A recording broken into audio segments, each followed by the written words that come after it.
Good morning, everyone. Please take a seat. We're about to start the second day of our conference. We have the pleasure to host once again a very delightful panel. So thank you for being here, and without much further ado, let me pass the word to our skilled moderator who will guide us through the labyrinth of hybrid warfare challenges. Anton, all yours. Thank you. Good morning. Thanks for being here so bright and early. The first panel today is about hybrid warfare and transatlantic resilience. I think those are words we've heard many times, especially over the last 5 years. Obviously, exactly 5 years ago was when the process of the annexation of Crimea began, and while hybrid warfare was certainly not new at the time, that was the point, as we all know, when it became something of a buzzword around the world. And I remember being on Crimea at the time, covering actually the referendum, the so-called referendum that took place in mid-March of 2014, and I remember the significance of that combination of military force that was deployed, but also the informational tactics that were being used by the Russian authorities to really create this sense for many people there that the Ukrainians were coming literally to slaughter them, and that they needed the Russians to save them. That was, I think, this moment that many people, at least in the West, saw the power of classic warfare tactics or military force tactics being combined with other kinds of influence.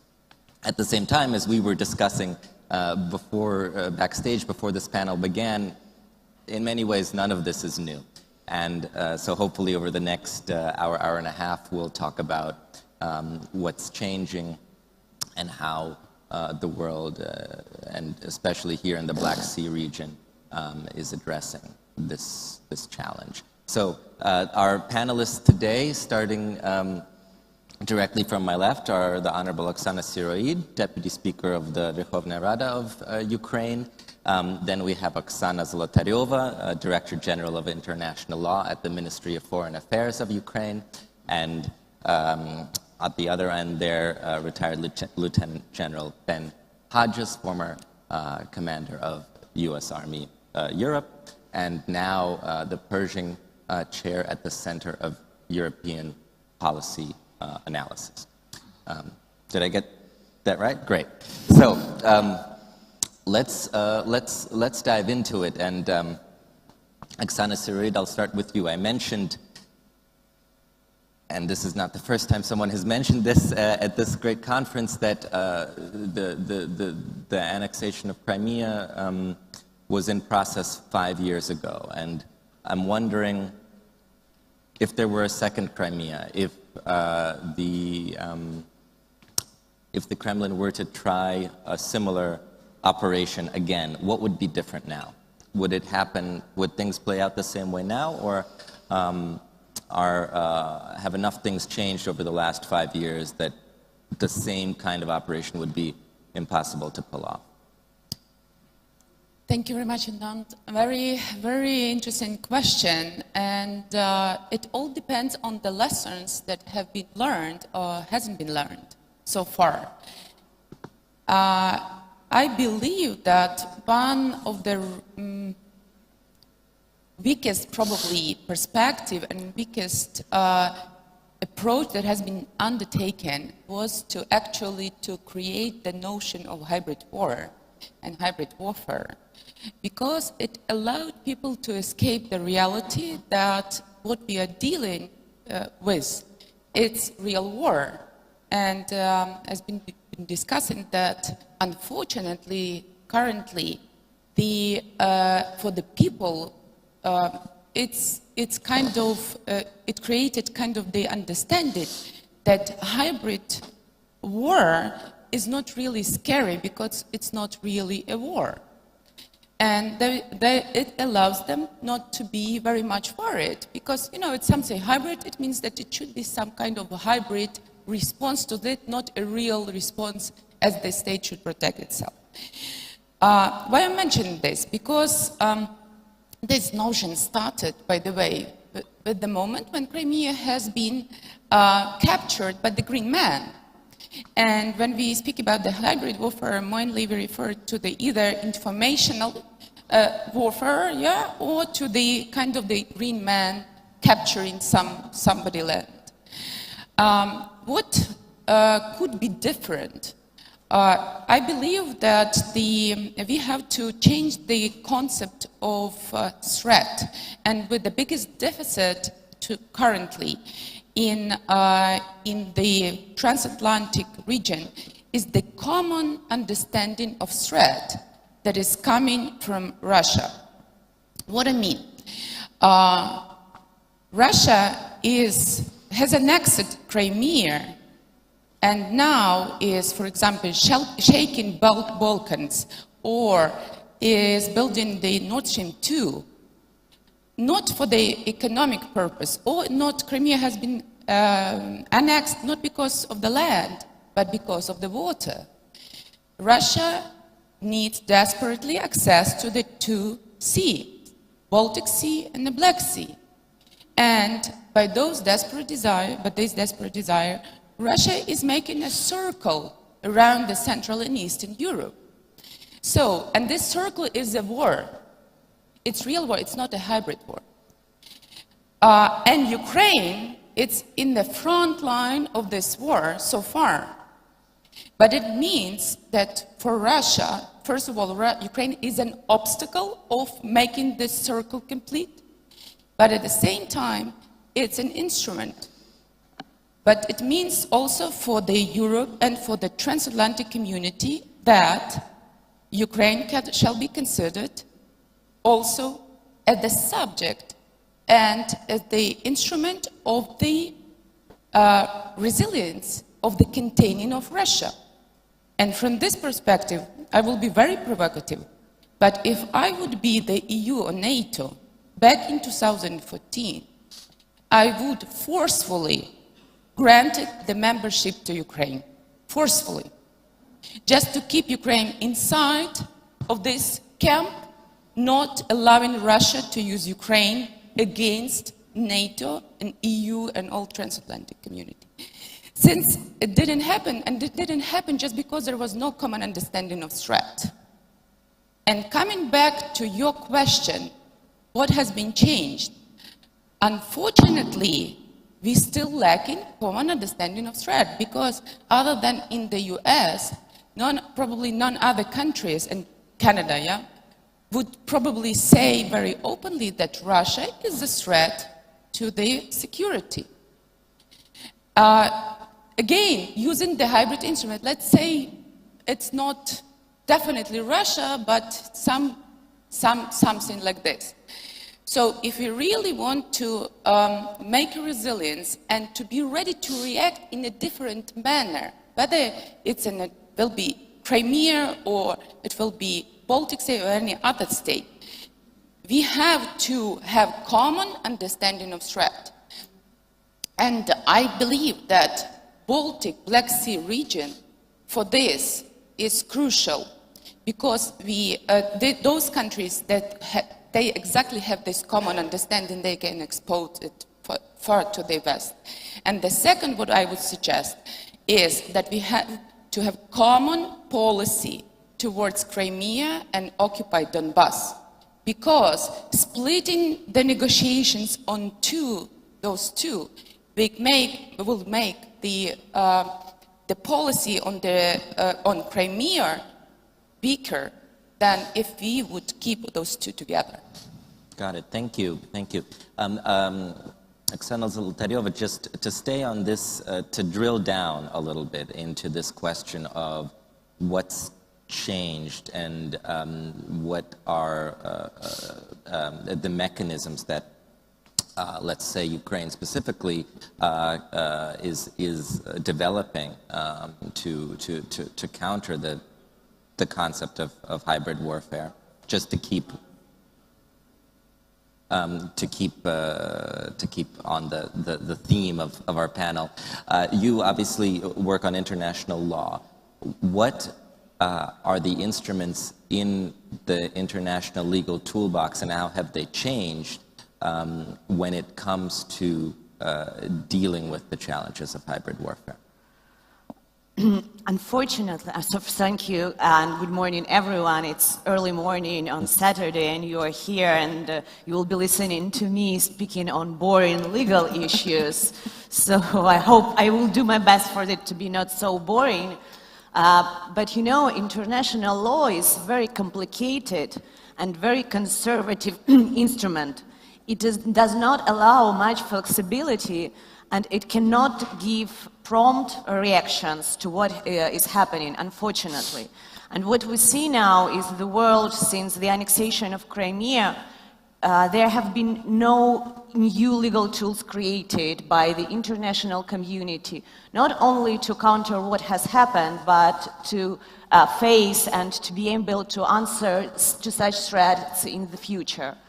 The question that is around the legal community now, all around the world, within UN, is whether in the state of an armed conflict, what we are now, the international humanitarian laws apply. Does other part of international law apply? To put it simple and to say it in human words, I would rephrase it and saying that Russia conducted aggression against Ukraine. It is an act of aggression. It is violation of the international humanitarian law. Does this mean that Russia does not have to deal with other issues of international law, mainly the international human rights law? Does this mean that Russia can step back and say it is international humanitarian law that is inactive now? And that means that we can do whatever we want in Crimea. We can prosecute Crimean Tatars. We can discriminate ethnic Ukrainians. We can ban Majlis. And do not respect human rights, just putting itself on the shelves of the international humanitarian law. The same thing goes to the Donbass. Can Russia say that international humanitarian law apply to the conflict, at the same time financing proxies who commit awful terroristic attacks? Can Russia and the international community say that it is international humanitarian law that applies in the sea, and Russia expropriating Ukrainian resources, Russia attacking Ukrainian vessels and violating the law of the Sea Convention? It can just go behind the international humanitarian law and say the only thing that governs the situation is the international humanitarian law. The same thing is about the environment. Can we say that there is no need to respect environmental principles and environmental norms when we're talking about the armed conflict, when our factories are being ruined, that gives a big impact on environment? I'm not speaking about Kerch Strait, that is obvious. And this means that to counter all aggression issues, we have to develop different tools, and we have to use as much tools available as possible. And maybe I will start with not what Ukraine does as a state, but what Ukrainian enterprises and private companies whose property was expropriated in Crimea are doing now. They're using the mechanism of the bilateral investment treaty with the Russian Federation. And now we already have two decisions of Oshad Bank and of the group of companies against the Russian Federation, where they where Russia is found guilty for breaching the agreement and for expropriation of the investments. Yesterday, we just had a decision on Naftogaz case with the jurisdiction of the arbitral tribunal. 2 weeks ago, the decision on Privatbank and Belbek Airport was taken on merits, but the reparation will be considered further. And the example of private entities who are trying to protect their interests is one of the parts of the hybrid answer to the hybrid war. The hybrid means that not only the state, but also its parts of the state, just ordinary people, private companies, have also to protect their rights. The legal tactics of the Ministry of Foreign Affairs is very simple because we don't have much tools. There is no fora where we can come and discuss the Russian aggression and bring them accountable for doing aggressive acts. You see, it's the notion of the international law is that there's no just an open fora. It's not just a criminal court where you come and bring a state for justice. You have, first of all, you have to have the consent of the state to negotiate and to come to face the responsibility. We started inviting Russia to negotiation or to arbitration since the very beginning of the aggression. The last time we did it, it was when we were sending our diplomatic note of non-prolongation of the Treaty of Friendship with Russian Federation, and we didn't hear the answer from them.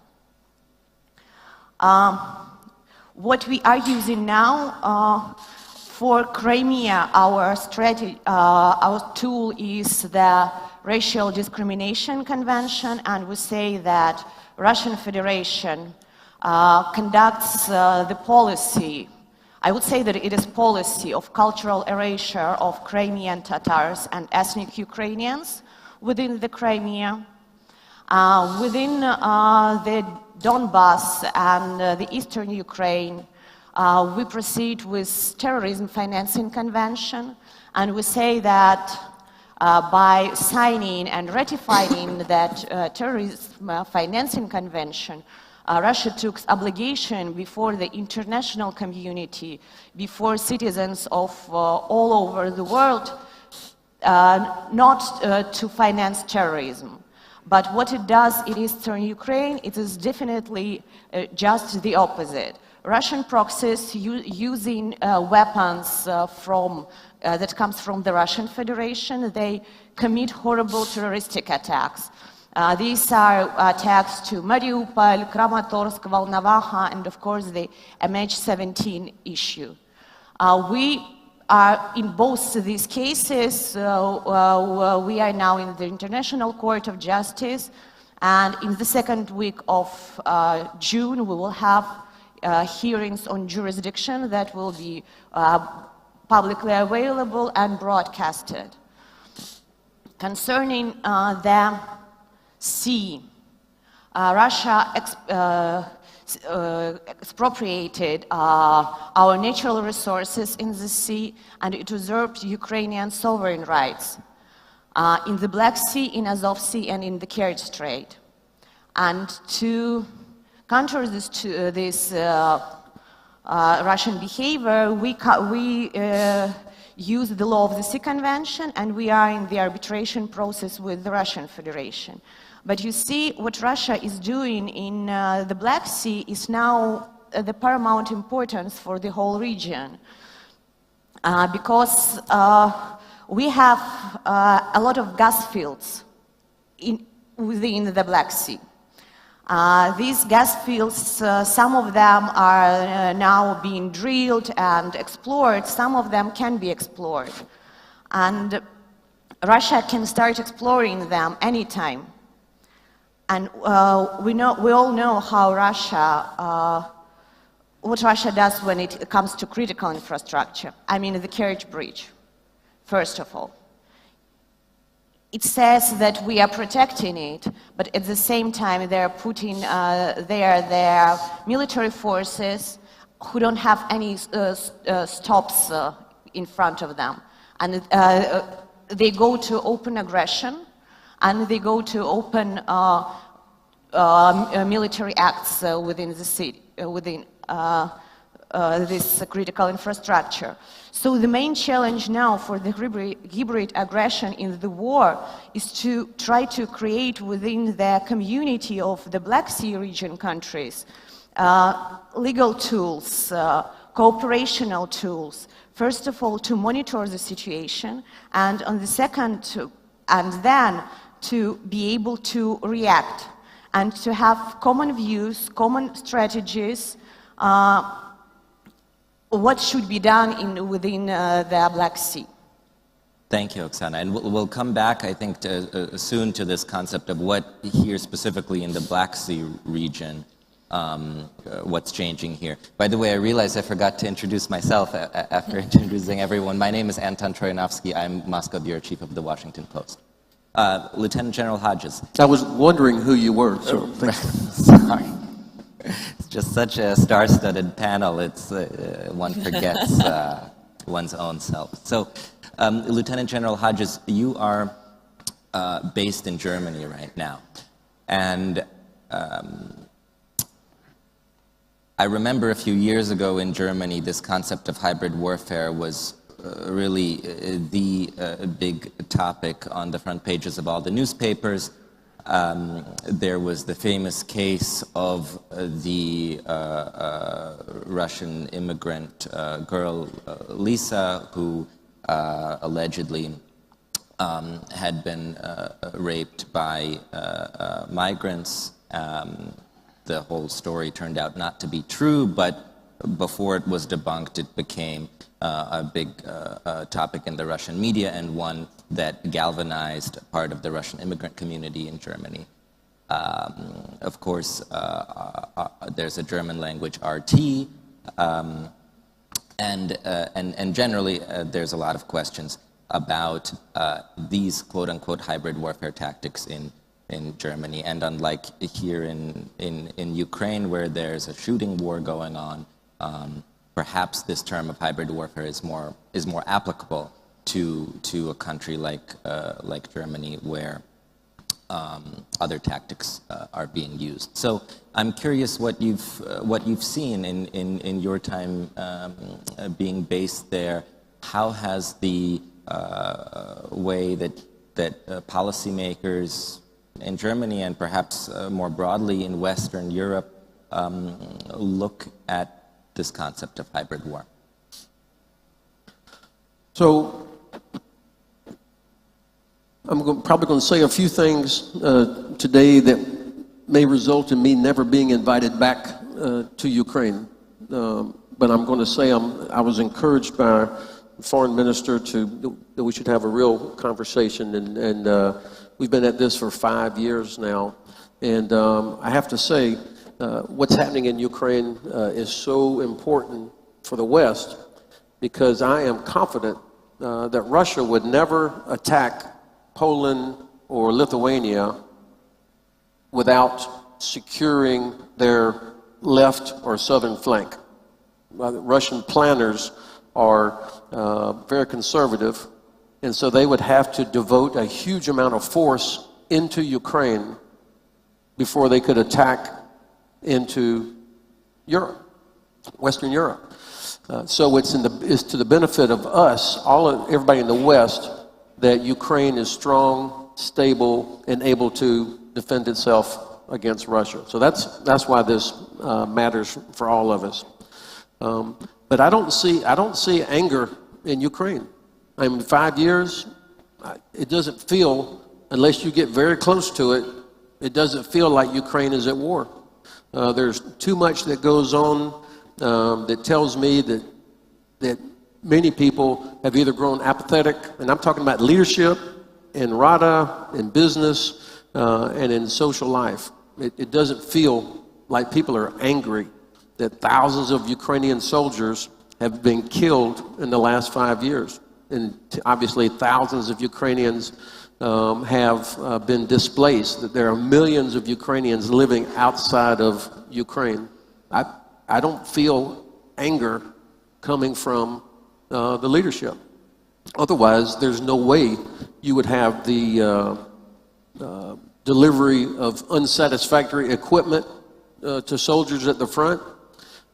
You would not have soldiers standing in trenches like this was 1915 or 1916 with no hope for an end to what's going on.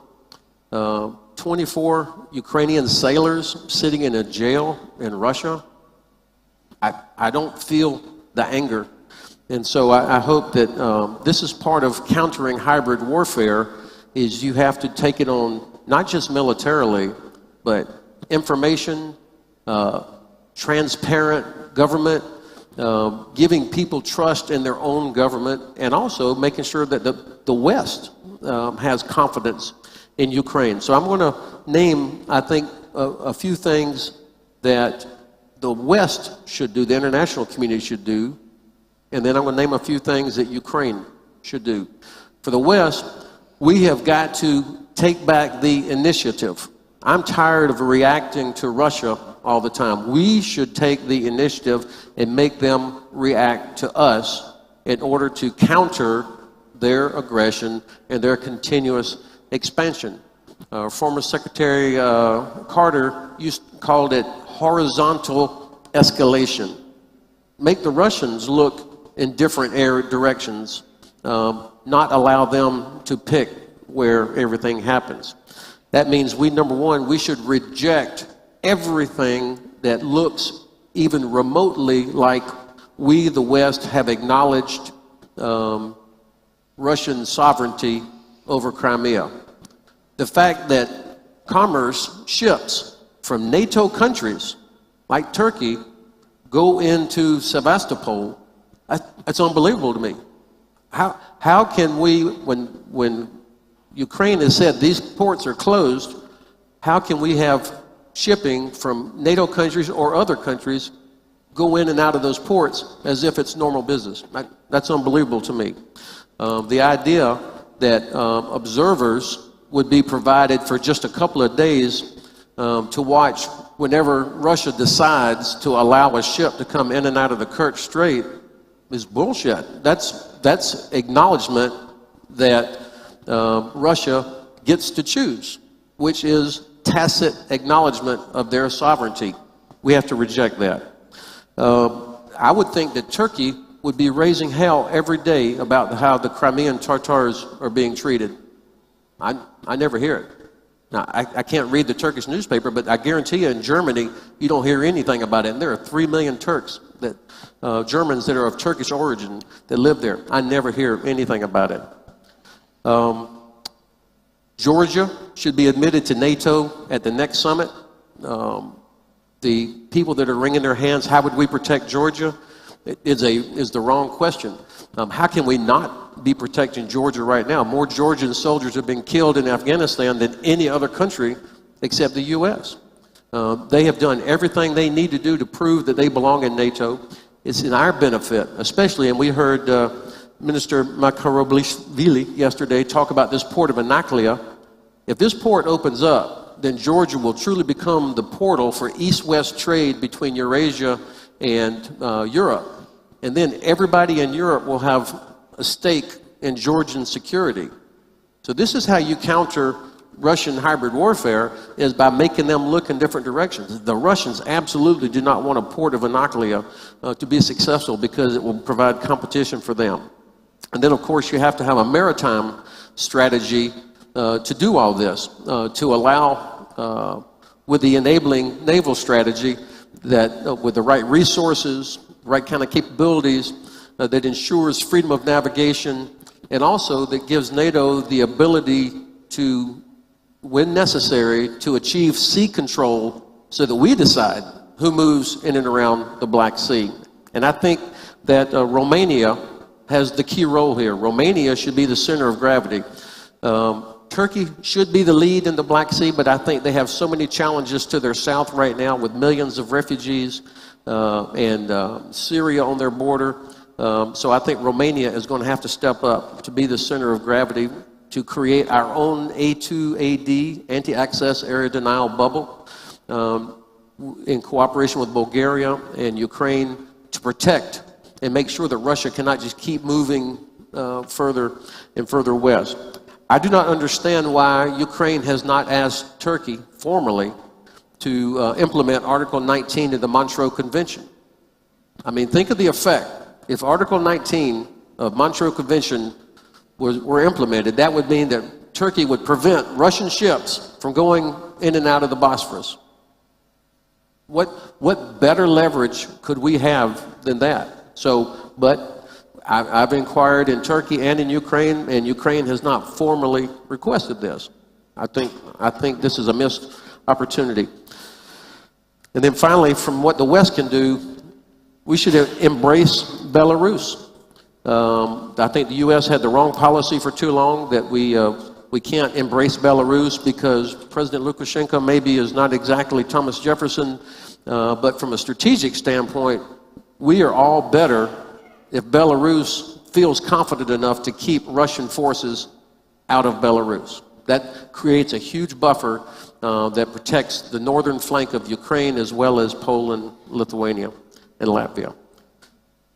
Internally, Ukraine has got to clean house. You have huge support in the U.S. Congress right now. Huge support. The Congress is more anti-Russia right now than I've seen in probably 30 years.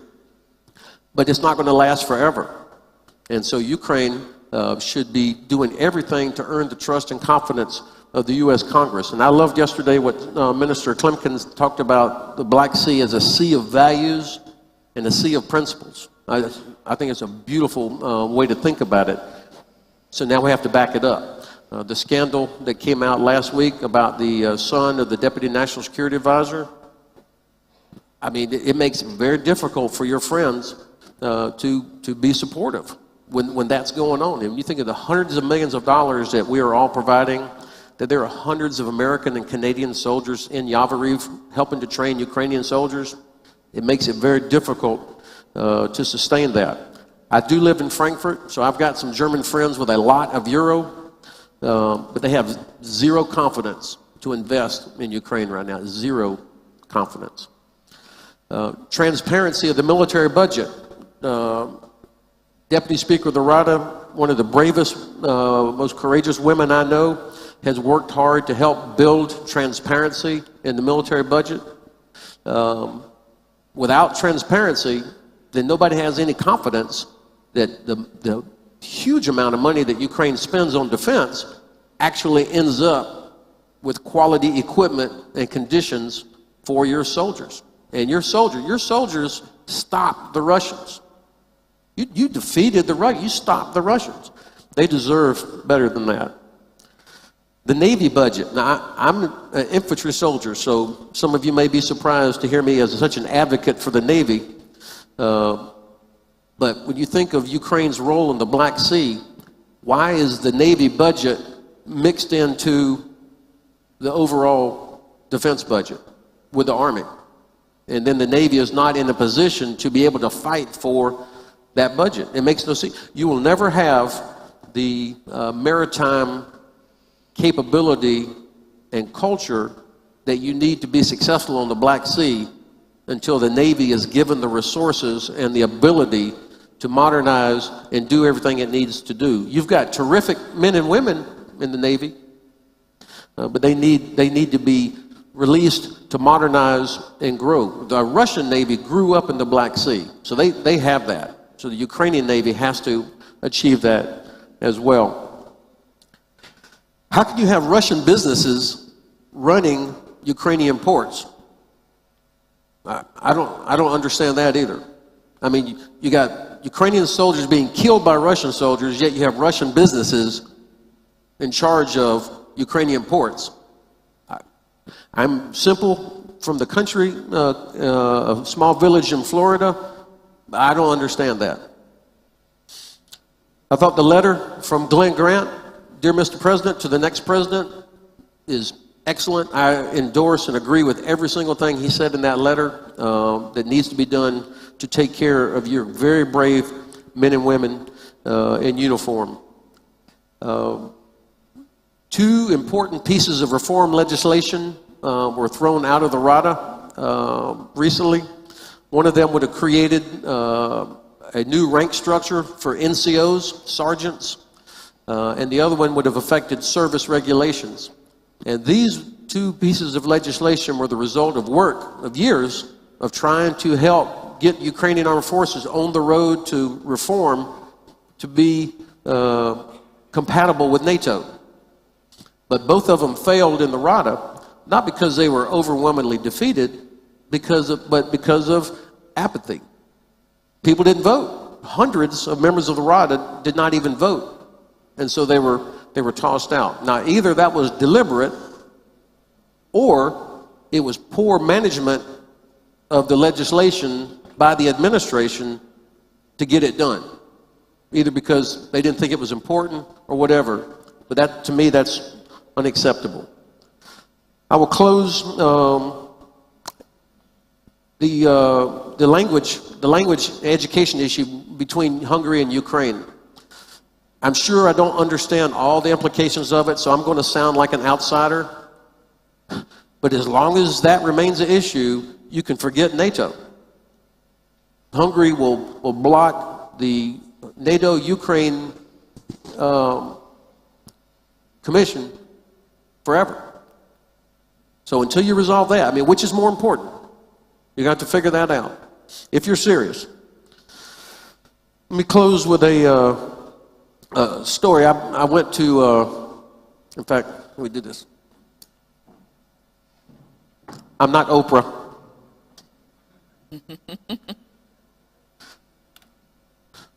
So this is my backpack that I've had for almost 5 years. And I was in the beautiful city of Lviv about 4 years ago. And I was there standing next to my Lithuanian friend, and we were going out to visit the training area in Yavoriv. And we were standing in uniform and next to the bus, and an older, now that I'm 60, old has a different meaning for me, but it was an older lady from Lviv came walking up, and she asked, who were we? And my Lithuanian friend answered to her in Russian, well, we're from NATO, and this is General Hodges, he's from the United States. And she burst into tears and was like she was emotional and relieved. And then she took this ribbon off of her purse and gave it to me.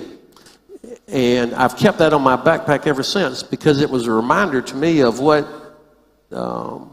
she expected from the West, what she expected from the United States of a ideal. But it also is always a reminder to me that there are people that have sons, daughters, grandsons, brothers that are still at the front, that are still sailors that are sitting in jail. And I think we need to see Ukrainian leadership get angry and do something about it. Thank you. Thanks.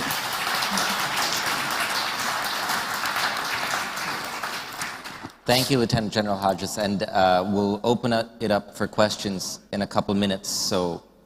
But let me Lieutenant General Hodges, I want to come back to the question earlier, very briefly, since we're talking about hybrid warfare here and you're in Germany.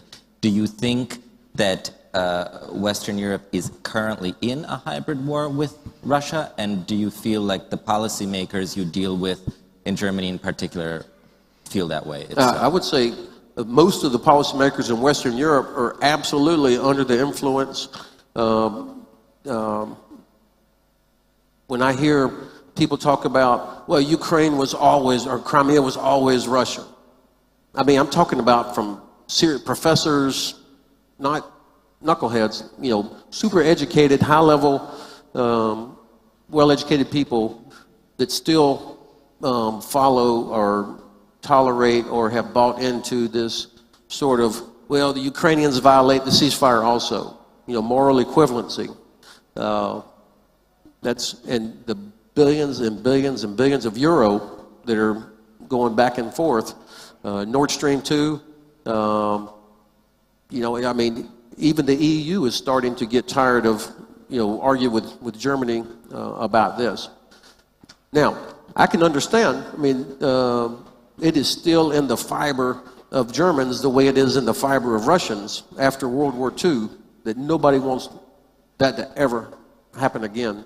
But I think that, you know, the burden is a little bit on Ukraine to earn the confidence.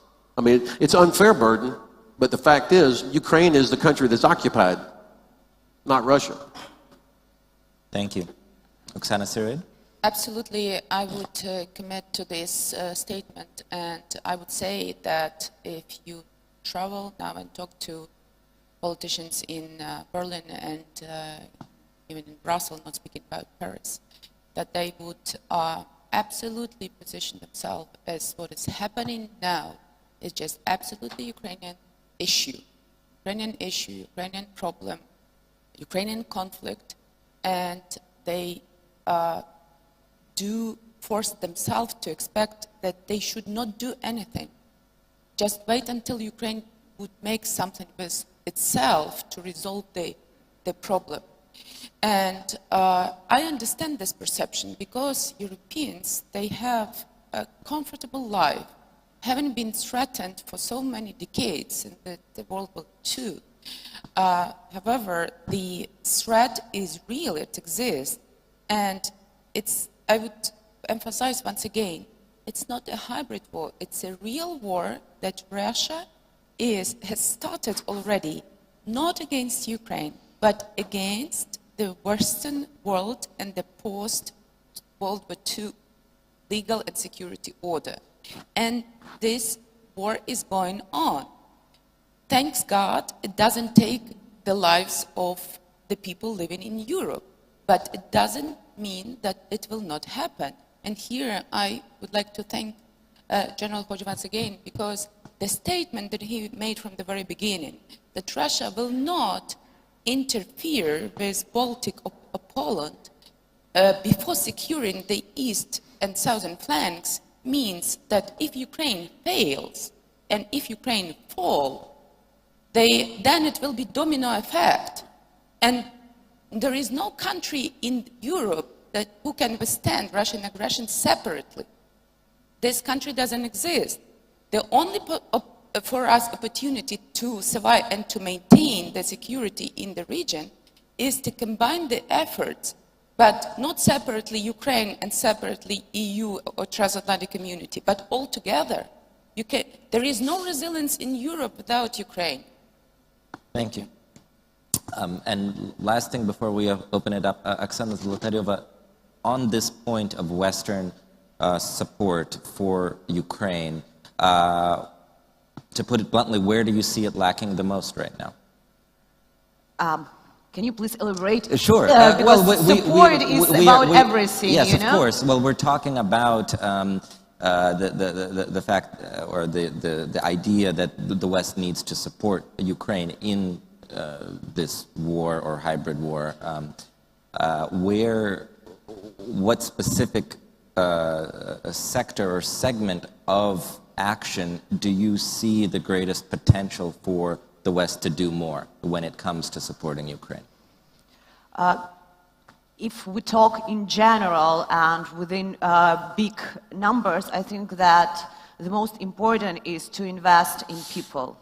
To invest in people who are living in small villages, to invest in people, to invest in students, to invest to schools, because actually education is the core issue, and only properly educated people who have good values can fight the aggression. And that's the big goal for the Western, and so not only for the Western, but also an internal challenge for Ukraine, to create the society within it who will be able to reply to all challenges properly.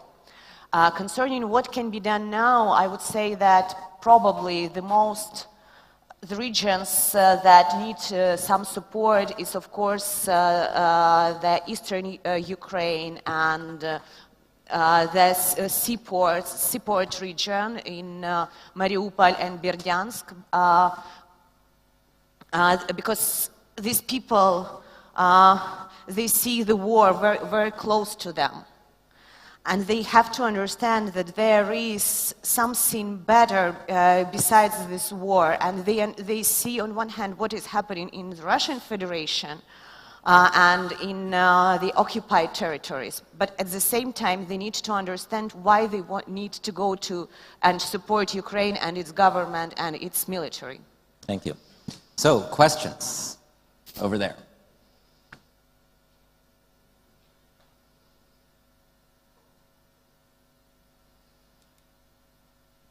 Thank you.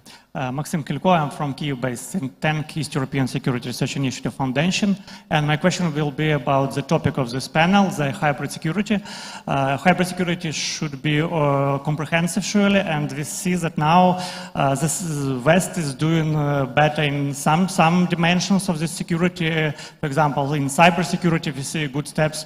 We see some limited but good steps in information security, but we don't see much good steps in a lot of good steps in economic security, which is very important and maybe one of the most important dimensions of hybrid security. As General already mentioned, we see Nord Stream 2 in Europe, which is a direct threat to Ukraine, not only to Ukraine's security but to European security. We see that Russia is building nuclear plants in Europe. We see that Russian state bank is getting many privileges in one of the European countries, Hungary. They also can receive like a diplomatic status in Hungary, which can limit the control over the activity of this bank in this European Union and NATO country. We also see, for example, lifting sanctions against some companies of Russian oligarchs in the United States. I'm speaking about the companies which are actually controlled by Deripaska, but now formally are not controlled by him. So what do you see, which prospects do you see for the economic dimension of hybrid security? And can we expect that the West will treat this dimension of security more seriously in the nearest future, and what can be done for that? Thank you. Who would you like most to answer that question? For the experts who have anything to say in this sphere, yes. Maybe Oksana Syroyid. Thank you. I think this is one of the most crucial questions, and I wouldn't, because if we split the notion of security into the economic, informational, military, whatever, it make us more and more vulnerable. I would say we have to speak as much as possible about security in general. And yes, money is one of the essential issues of security. And if we split the security into different numbers, we put economic security or any other, it allows us to put outside of the bracket, you know? And let's speak about security in this context, or let's speak about security of this context. And money, this is the essential issue of security. Look for the money, where the money comes from. And if we speak, for example, let's take Ukraine. Yeah? Ukraine has been captured by Russian influence via pro-Russian oligarchs who are now controlling Ukrainian infrastructure. They didn't have money. Russia gave them money, and they purchased Ukrainian critical infrastructure and main industry. And now that's why they control a lot of political parties, and they have such a strong political influence, just because they control the money. Look what's going on in Europe. I understand that money doesn't smell, yeah? But if we will follow this notion that eventually you will bring, Russia will bring Putin, will bring Kremlin to your heart, because it's Russian money that please European banks, and they feel themselves absolutely comfortable there. Have ever somebody asked about the money, that Russian money that are now in Europe? And but the worst case, I would say, this is Nord Stream 2. and unfortunately the most vivid case. I'm afraid that the Nord Stream 2 can really undermine and destroy European security, political security. And I will just allow myself to recall historical parallel from the 20s of last century. At that time, Stalin has been interested to capture all lands of Ukrainian farmers, and he needed to kill Ukrainian farmers. But he couldn't do this without the equipment. He needed the machines to work on the land, and Soviet Union was poor, so he didn't have the tractors. And that moment, Mr. Krupp, German oligarch, you remember, yeah? Who doesn't know, his family has been producing weapons for the Germans for 400 years. And Mr. Krupp, he was not happy with Weimar Republic at that time, because Weimar Republic didn't buy a weapon from him. And he decided to lift Weimar Republic, but he needed support of the communists. So he gave Stalin tractors, and Stalin, in exchange, ordered German communists to support Nazis. It ended up with the Great Famine in Ukraine and the Second World War. And unfortunately, what we are observing now, this is the same deal that is going on between Germany and Russia. And we have modern Krupp, and you know the last name, and we have modern Stalin. And unfortunately, if you don't learn this lesson, it may cause the same harm. Thank you.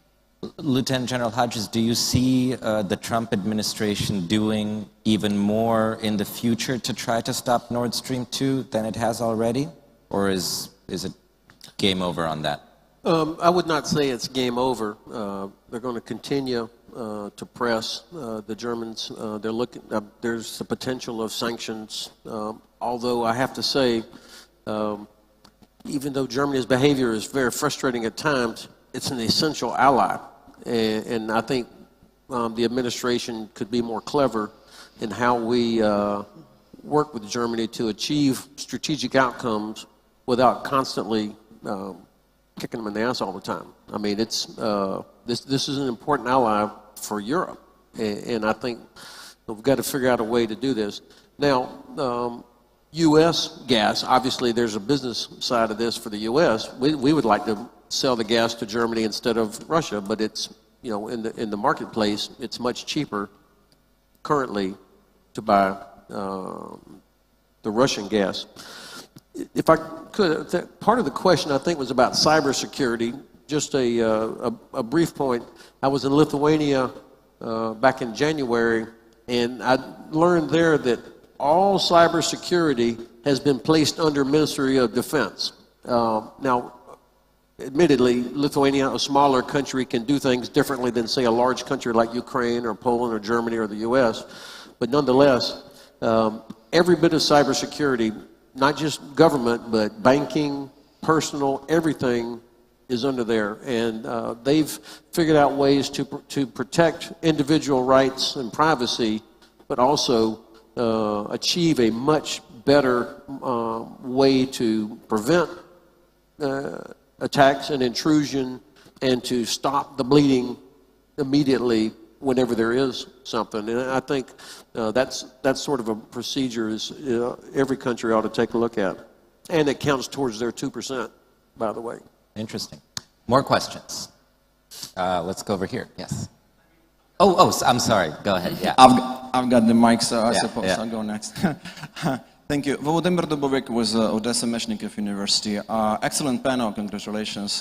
There's no other place I would rather be here on the Saturday morning than here. Another good panel, I would say. Two questions. One for Oksana Zolotaryova primarily, I think, but maybe for both Oksanas. Good, and thank you for talking about Crimea, because, of course, quite often our eyes are entirely focused on trains on Donbass, but we're forgetting about Crimea, and there's a lot of pressure to normalize the annexation, and we should fight it back.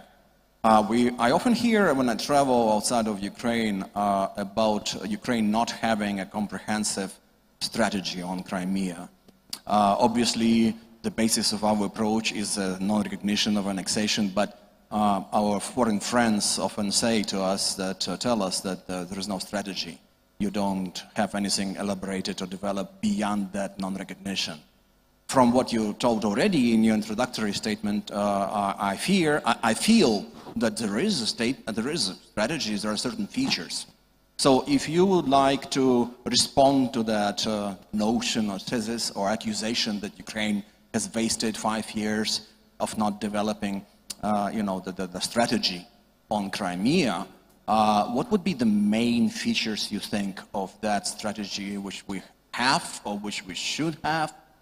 Because we shouldn't forget about Crimea, and like I said, too often it's just flying below the radar for us, and that's unacceptable, considering what a terrible ordeal our Crimean Tatars brothers go through in Crimea, and I mean the names of Shtiblikov, Basarabov, Dudka, and Sintsov and others, they should be on our daily routine, just like General Hodges said. We're not angry enough with what's going on. So that's a question for you. And General Hodges, actually, you are one of the people, thank you for your support, and you're one of the people who have a good, clear knowledge of the situation with Ukrainian military. And thank you for being blunt today and delivering your presentation in a way that we would like it to hear, with very concrete things and calling the things by their own names, right? That without niceties and everything like that. We often hear that Ukrainian military has made a huge progress since 2014. At the same time, people say, let's not fool ourselves, let's not go into euphoria. We're still far away from being a viable force there. In your view, what is most lacking right now? What is realistic in the immediate future for Ukrainian military, with assistance coming from US and other countries, to achieve? What should be done? Thank you. We've got just 20 minutes left, so we're going to try to get through as many questions as possible. Oksana Zolotaryova on that first question. Go ahead. Thank you for your question, and of course the Crimea is in agenda, and it's not on the last position, it's on the top priority. To say, did we do enough?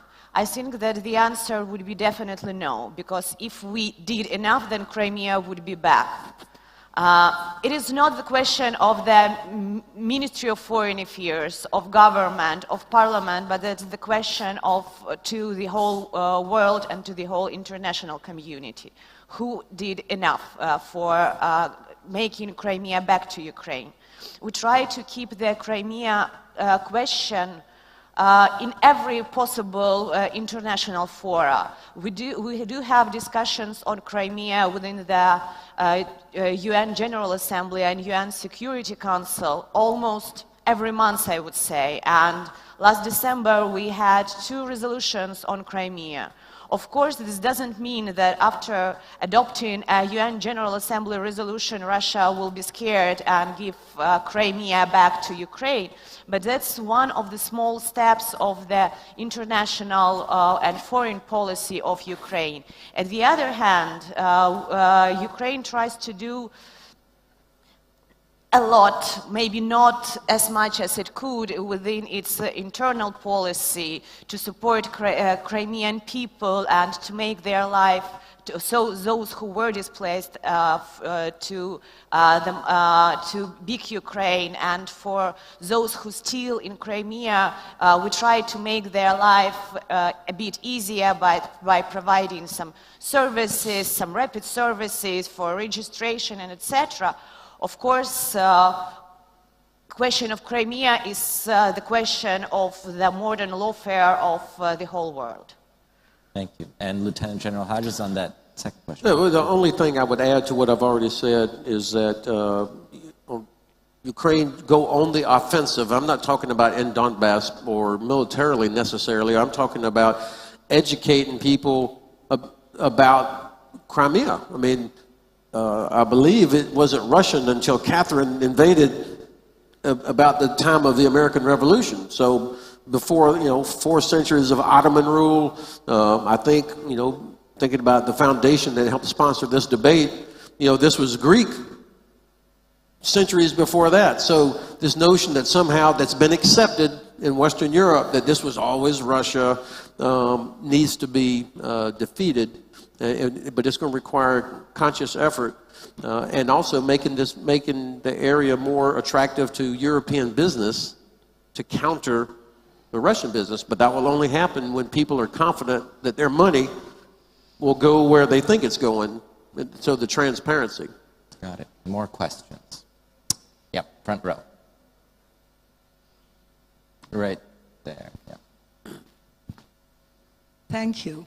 My name is Nikki Javela. I'm a former member of the European Parliament. We all know that the first wall of defense for a nation is patriotism. We know that. If you don't have patriotism in a nation, don't expect anybody else to do anything for you. So my question, especially to the Ukrainian ladies, is, you have patriotism, I think, in Kiev and in the western region of the country. Do you have patriotism here in Odesa? Do you have patriotism in the eastern Ukraine? What do you do about that? For me, as an outsider, you are being born now. It's not how you communicate as the people, you know, that you are decision makers, you know the world, you know what Russia is. You also have an old generation here that they have their own opinion about the past and the present and how they influence the new generation and how they communicate to the people, the older ones. So I would say that it has to start from the very, very beginning. Are you dealing with the curriculum in the elementary schools of Ukraine? Because you have to go down to the roots. And my question is, do you see patriotism all over Ukraine, that you can defend your own country and don't expect anybody else to do anything for you before you do it? Thank you. Thank you. Is there patriotism in Odesa? So I think I will start. So my grandmother is originally from Odesa, and I'm originally from Kharkiv, so the eastern Ukraine. If you don't have questions about my patriotism, so there are patriotic people really in Odesa and in eastern region. And you can just turn back and see our maritime forces. Look at them. They are more than patriotic people who put a lot for the freedom of this country. Should allow them to. All right, yes, go ahead. We have an answer over there. We cannot withstand not giving the floor to the... Дозвольте відповім на це питання. Значить, в період з 2015 по 2016 рік я був начальником головного управління персоналу Збройних сил України. Цифри, річ прямо, да? Так як я скажу, цифри говорять самі за себе. Я відповідав за комплектування Збройних сил і по добровольцям. Яка область на першому місці була? Донецьк. Дніпропетровська. Дніпропетровська. На другому місці Харківська. На третьому місці Житомирська. А яка на останньому місці? Закарпатська. Thank you.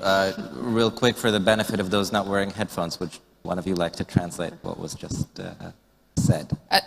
Was it translated? I think it was. No? Well, I just mean a lot of people aren't wearing headphones.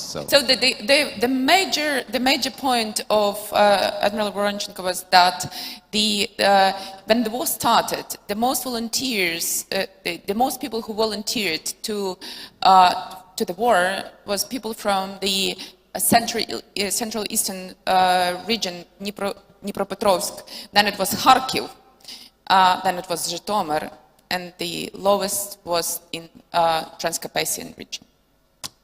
Okay, more questions. We have a gentleman on the aisle there who's been very eager. Thank you. Yesterday we had a very interesting discussion on what EU and United States could do in order to have maybe social, economical investment, infrastructural investment in that area like Donbass and Azov Sea. Today, General you said a very important thing, which I would very much like, that in the Western countries, politicians and other people won't understand. You said that because Ukraine still keeps up this attack from Russia, it's not a hybrid war, it's a real war, there is no problem still that Poland and Baltic states would be attacked. So when my questions come up, do you think that there is an understanding in the United States that it has to be a real military investment in defense of Ukraine, especially following what's happened in Azov Sea?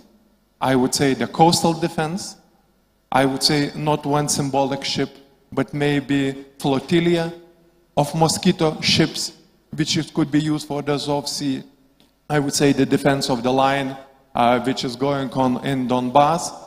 Everything done in defensive way, that Russia would really understand, yes, Ukraine is still not NATO country, but maybe on bilateral basis, it's possible to do something to show that you have to be stopped.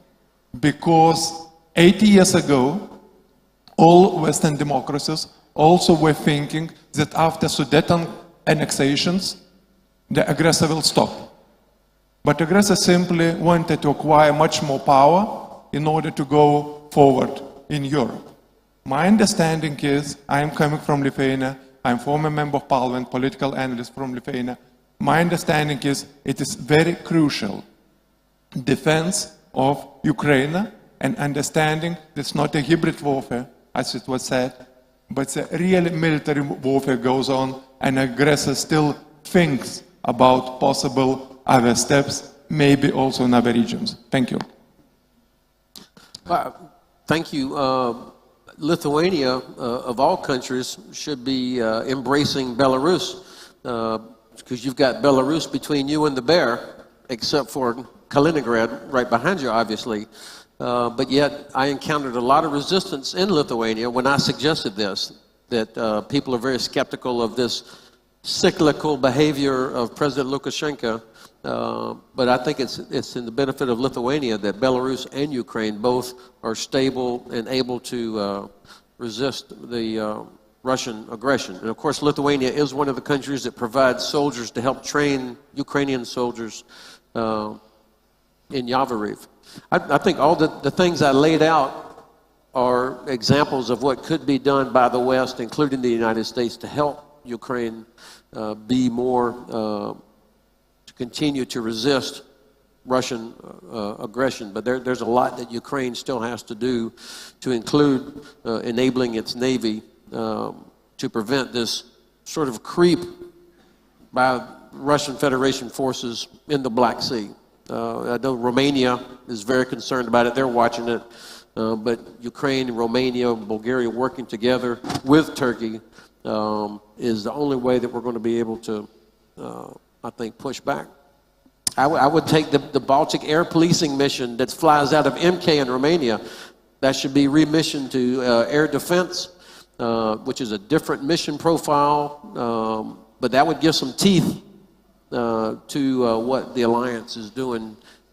There's been an increase in NATO presence in the Black Sea. More NATO ship days, that's not the right terminology, I'm sure the Admiral will help me out, but more days of NATO ships in the Black Sea the past year than ever before. So there is absolutely an increase by NATO as well as U.S. in a unilateral way. So it's, I think we're doing what a lot more to support Ukraine. Thank you. More questions?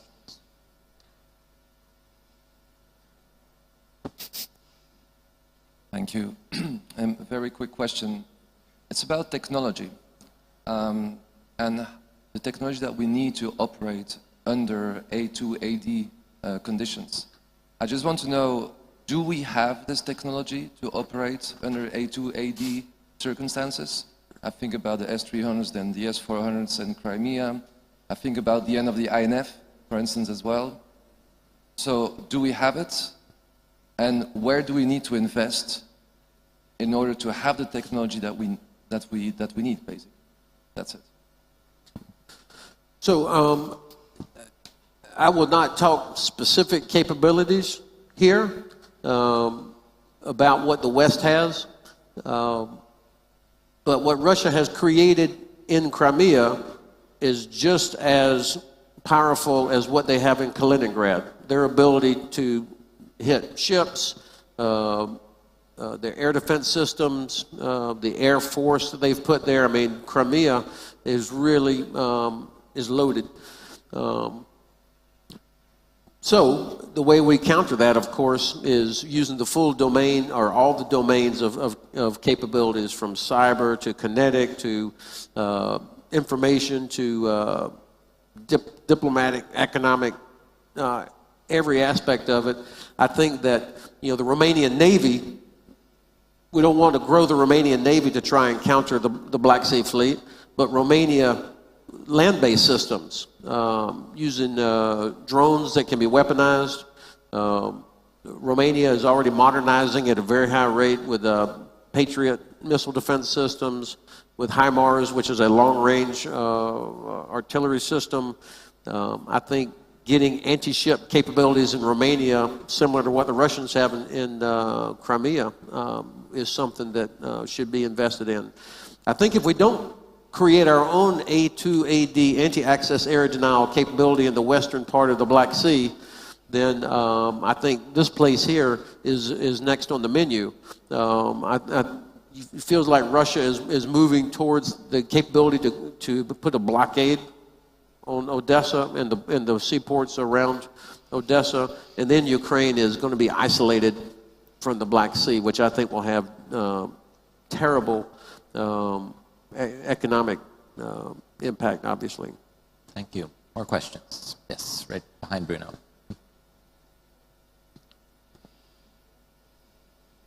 Yes, hello. I'm the Greek Consul General here in Odessa. My question is basically for General Hodges. Given the fact that we consider as a security provider, usually, traditionally, we refer to NATO. NATO is no longer, strictly speaking, just military. It has a civilian aspect, it's cybersecurity, etc. However, there is another security provider. It's a baby, so to speak, but there is an EU maritime security strategy to be implemented as of 2014.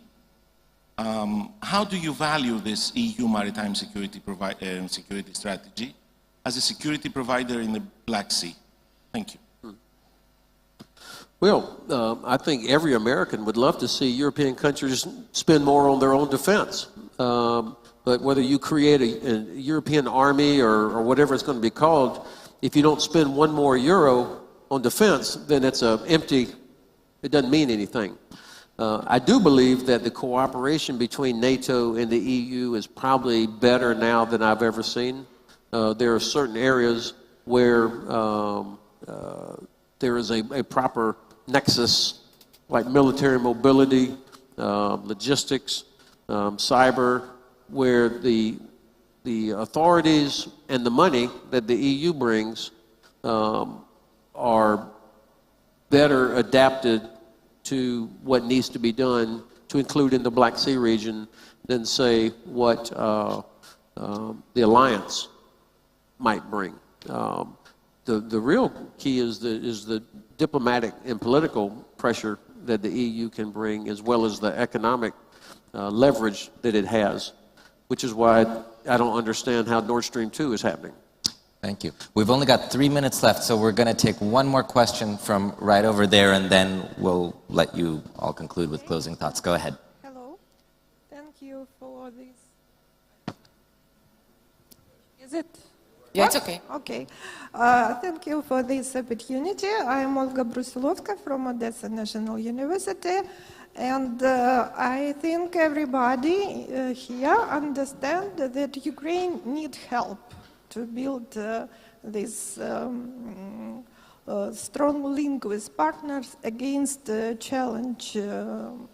But I think we talk as usual about Ukraine as a passive and even sacrificed body. That's wrong. And for me, it's interesting. Maybe you comment this.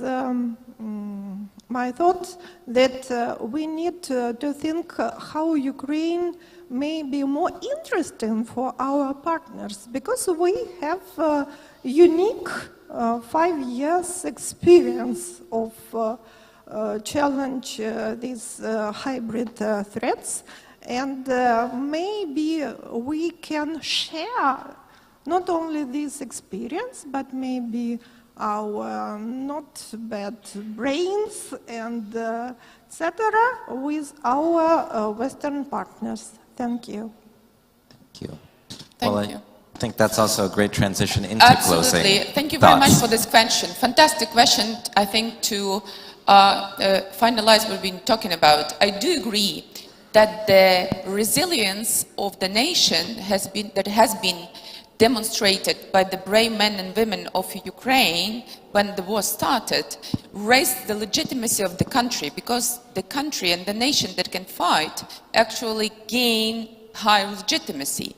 And I do agree that, unfortunately, Ukrainian state institutions didn't use to the whole extent this legitimacy to actually impose the Ukrainian agenda and to make Ukrainian real subject of the international politics. So here, this is our home task. We have to do more, and what we should do in general, I would say, we have to build the pragmatic relationships. We have to build our relationships not on the begging of support, but the mutual interest. And we have a lot to offer, and we can elaborate more, we could elaborate more, but we don't have time. But this is absolutely the right point. And my final remark would be with regard to Crimea and what should be done, as well in the context of your question, but also to secure the whole region. First of all, I do believe that from Ukrainian perspective, Crimea and Donbass are equally occupied, and to split the strategies towards Crimea and Donbass make our policy towards Crimea weaker. This is from Ukrainian perspective. From the international perspective, annexed Crimea is not the part of Ukrainian land. From international perspective, annexed Crimea, that is a threat to the Black Sea security. And that's why international community should bring the issue of Crimea to the table in the context of Black Sea security. Just those two steps would absolutely change the policy toward the returning of Crimea. Thank you. Thank you, Oksana Zolotaryova. Thank you. I would like to turn the hybrid aggression to criminal law terms and to have a look at it from the perspective of the creation of the building of criminal articles. And the object of every kind of hybrid war acts, either it is informational attacks, either it is hacker attacks, or either it is terrorism or violating human rights, the object of this crime is lawfare and democracy of Ukraine and of the whole world. And that's what we should all keep in mind when we speak about war and aggression. Thank you. The only thing that I think I would add is we are all under attack all the time. And I keep a copy of the Constitution of the United States always with me. And this is the best defense the United States has against Russian hybrid warfare, our institutions. You all know the United States is not perfect.